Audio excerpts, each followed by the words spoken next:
So raising bees is a great idea. I actually have bees in the forest. They are not my bees. A different guy manages them, and he keeps all the honey. I just do it as a favor to let him have them there. He asked me when I first moved here, he said, hey, can I put bees over there in this out-of-the-way spot that you never go to anyway? And I said, sure, do it. And so for the last 20 years, he's had bees there. And then I think he gave me like 1 liter of honey once or twice. So, it's a gift to the community that I let him do that. And I guess I benefit because having bees, they will pollinate the trees and plants. And so I may benefit in some way, especially as I plant more fruit trees, just by having bees around. One of the things I want to do is actually put a water source closer to them. And I asked him about that, and he was like, don't bother. They fly far and they can get it. But I'm thinking, why not make life easier for the bees? And of course, I'm planting more and more things which flower. And so that's going to give them more nectar to collect and make honey. And I don't think it's objectionable to collect their honey. I'm not a vegan. Vegans don't like it because you're taking the product that an animal worked for. You're not even killing the bee if you're doing it right. And there's also different kinds of hives, and I would like to investigate those. I guess the primary hive, the box one you usually see, is called a Langstrom hive, I don't know. But there's other ones like ones that have a honey flow or something, and you use a crank, and you could have the honey come out in a little spigot. And I don't know if those are better or not, but we could certainly experiment with them.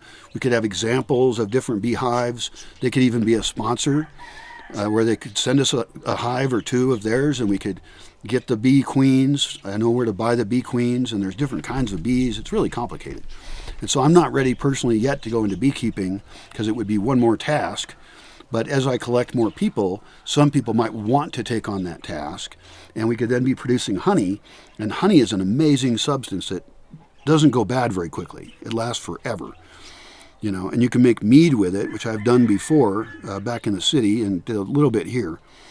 But I haven't been doing it lately because it's just one more thing that needs to be done. But that could be a product. Honey could be a product. Mead could be a product. I would love to get that going again. I have made some of the best mead in the world, but I age it for like 2 years. So I make it the right way. I have had mead that was disgusting. It was syrupy. I didn't like it at all. I first tried it, I believe, in Ireland, and I was just like, oh, mead's disgusting. But no, the way I brewed it was like a dry champagne with little bubbles in it. I had meads that had blueberries in them or blackberries. I made a variety of types of mead. You can have herbed meads, the metheglins, piments, and I don't know, I have a couple books on mead. I forget the names now. It's been a long time. But getting into bee raising would be a fantastic thing to do. Another fun thing to do would be to have a building that has a glass, and then outside of that building is the beehive, and so you can actually see the bees at work. That would be educational.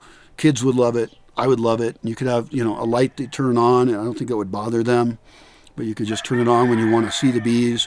You could make videos of the bees. You could have a webcam with bees. Maybe. I don't know. Maybe. May there be bees.